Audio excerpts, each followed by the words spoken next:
from 2006, Abominable. I love saying it, you know. The summary for this film: a man crippled in an accident returns to the woods after rehabilitation, certain that he'll not see Bigfoot again. Which is kind of misleading because I don't believe he sees Bigfoot in the first place, right? No, I don't think so. Just falls off a rock. Falls off a rock. Written by Ryan Schifrin and James Morrison. Directed by Ryan Schifrin, who is known for a segment on Tales of Halloween and for being a score consultant on the Rush Hour movies 2 and 3. Huh. That's a weird credit, I think. Like he's a score consultant. But what else do you have for this? Yeah, so he's never directed anything else, right? Known for a segment on Tales of Halloween. Okay, no other feature films. No. Maybe some indie stuff or something. I don't think no other feature films.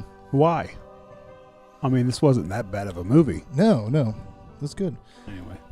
But what else do you have for this? Any details? Nope. Nope. Well, this does have a really fun, like, throwback cast a little bit. It's got one of our favorite, Rex Linn, who played Smith on Zombievers. He's one of the hunting crew. He's in there with Lance Henriksen and Jeffrey Combs. Yeah, those two I would have said. A couple of our favorites, not not the Zombiever dude. I love that guy. We talked about him on the episode. Remember, he was one of the best characters. Yeah, he was good. Smith with a Y. I'm just saying he's not.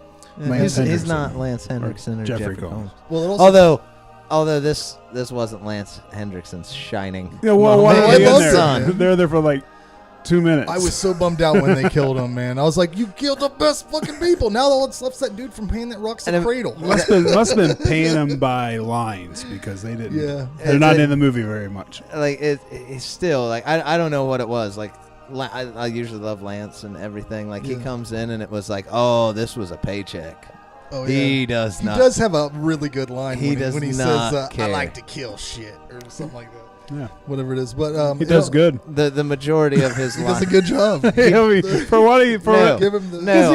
not giving it to him. Yeah. He does not do a good job. He doesn't get the award. He could have been he reading. He does what he needed to do is all I'm saying. He could have been reading off a cue card. Right. Even less featured, though, is Dee Wallace, who's been in a lot of shit. She was in Critters. She was in...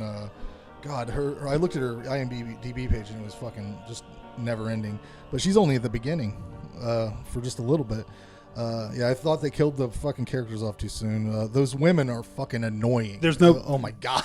They are definitely the worst part about this movie. Yeah, all it is, basically, most of the movie is the dude from Hand That Rocks the Cradle being kind of creepy with his binoculars. But his reactions are fucking priceless, man. When he's watching... Like, just the looks on his face and getting fucking all shooken up when he sees that woman get pulled through the window, which, by the way, that's a top-notch scene, ladies and gentlemen, right there. That whole segment, you'll enjoy it. The Bigfoot really doesn't look that great, in my opinion. It don't look great, but in anyone's opinion. No. But I don't mind it. No, it kind of looks like. Have you ever seen that picture of the tiger with Down syndrome? Yes. It looks kind of like that. But why can't they just utilize the technology that Harry and the Hendersons had? Because that's probably the best Bigfoot I've ever seen in any movie, right? Do you agree with that? They probably didn't have Harry and the Henderson. That thing is sitting somewhere, not being used, man. Use it. I think they could repurpose it, though. I laughed out loud when the dude who's been passed out for this whole fucking experience, because basically the movie is...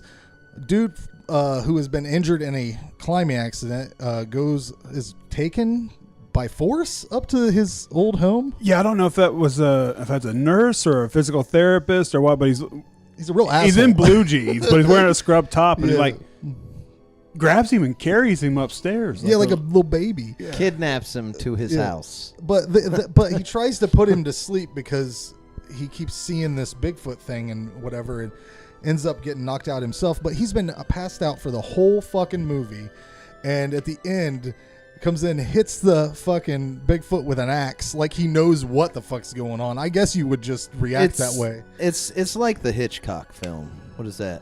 Rear Window? Oh, really? The Window. What's the Window movie? The Hitchcock. Rear Window? Rear Window? Yeah. Is that? Yeah. It's that with Bigfoot. Yeah. Only not Hitchcock making the movie. Yeah, it was I mean, but that was my favorite scene of the movie was because I'm shaking my head agreeing with you, but I've never seen that. Immediately after, Jimmy Stewart's in it. He's in a wheelchair. He's looking at people out the window, thinking he's seeing some girl get killed across the street, and so it's him kind of. I mean, it's this guy's story arc, except Gotcha. Gotcha. But yeah, this dude's been passed out for the whole fucking experience of what's going on. Comes in, hits it with the fucking axe, and then gets his face bitten off, which is the highlight of this movie for me personally. Yeah, I thought this was a fucking fun movie. I gave it an 8 out of 10. The only thing I think would be better is if when the end, whenever it's like that guy, if in the wheelchair is being dragged by that woman and the police car pulls up, if instead of a regular cop getting out, it was another fucking Sasquatch that was dressed. Yeah. So they show shots where there's a bunch of them, right? Like some of them are as tall as trees. Oh yeah. At the end, there's a whole bunch of them. Am I getting that right? Like there's some they're huge very ones, big, and this one was They're above the tree line, I think. That's what I'm saying. They're up there with the trees. Family of them.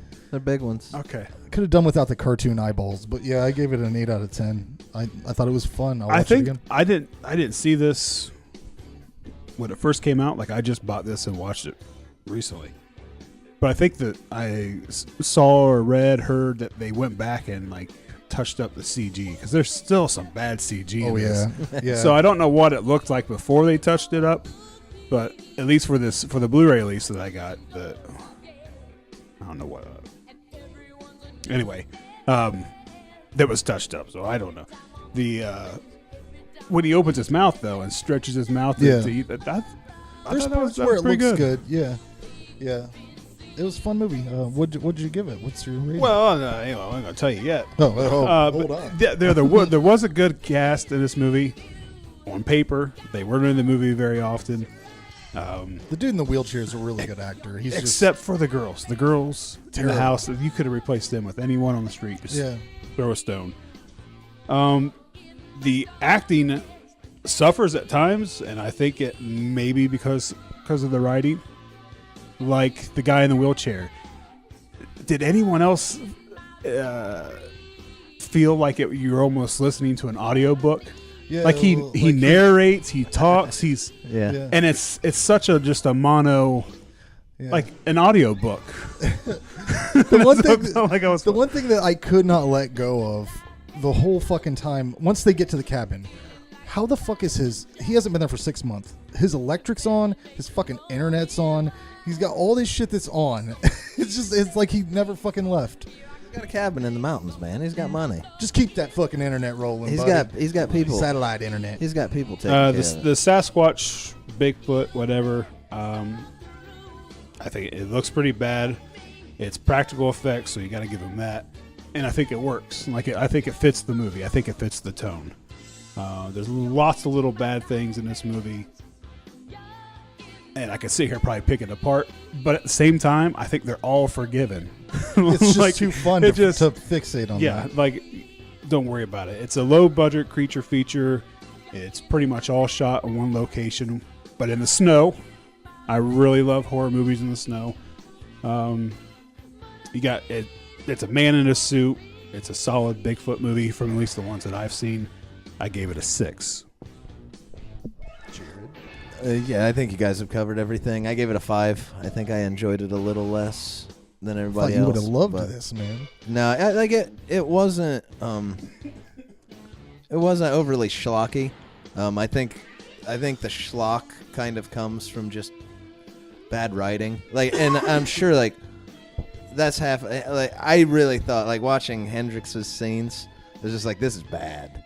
This is bad. But you were looking forward to them being in the movie for a long time. No, really. I wanted it to be this. I mean, not saying I wouldn't have won it, but that's not what I was looking forward to. It's just when I watched him, it's he's got shit dialogue. The story about the guy super gluing his hands to the rhinoceros's ass and choking on shit. I laughed at that. The Darwin Awards, they give them out to people who died doing the stupidest shit.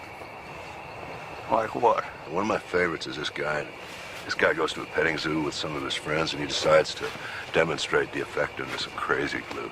Crazy glue? Yeah, you know that shit. He squirts it in both his hands, and he leans over this fence, and he slaps both hands onto the rear end of a rhinoceros.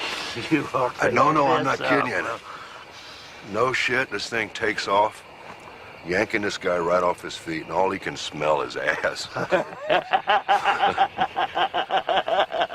And unbeknownst to him, this rhinoceros has been constipated for a couple of weeks, right?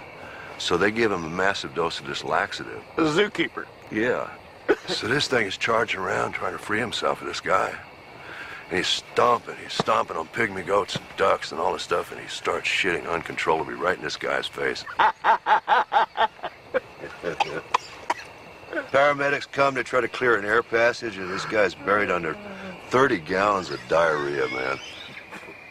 What a dumbass. Come on. May God strike him dead if I'm lying.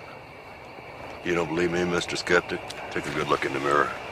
You're sitting out there roasting marshmallows looking for Sasquatch. That was funny. But, like, I don't know. All the talking was... I'm not normally bothered by clunky dialogue, but this was clunky enough, like... There's some writing issues. I forgot to mention the sheriff in this is the principal from Breakfast Club. Yeah. They even make a nod to it with his coffee cup saying, what's it say? Don't mess with the bull, you get the horns, or something like that. Yeah, something like that. Yeah. But we're on him. Okay. Never mind. But yeah, I mean, if you're wanting to watch Creature Feature and you don't have a lot of options, it's not the worst thing you could pick. Like it was middle of the road. Out of Bigfoot movies, Jared, where does this lie? Like, what Bigfoot movie is better than this, aside from Harry and the Hendersons, which we've already established is the best?